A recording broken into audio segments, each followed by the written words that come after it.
Let's see this very simple chart explanation here. We have taken Nifty 50 indices for daily time frame, and as we can see, each candle represent 1 day, and here the price action candle was going up for some strong resistance. It started going down and again it tried to go up.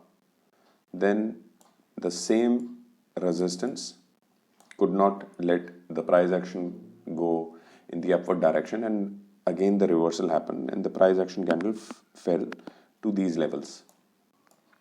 From here some strong support came and market again went up, came down again, same support was tested again and again.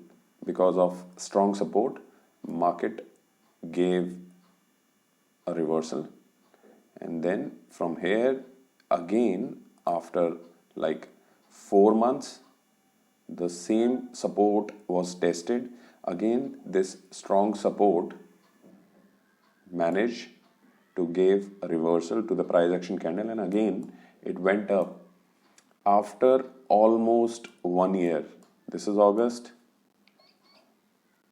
and here we have somewhere around July.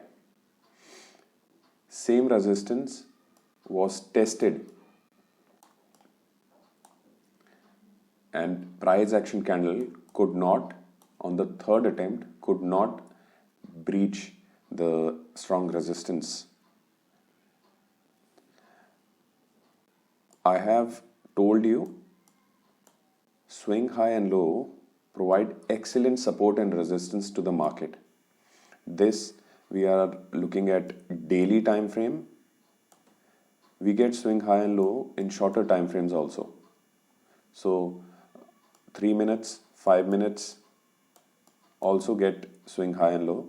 However, on a bigger time frame like daily time frame, 30 minutes time frame, weekly time frame, they remain and they stay for longer duration.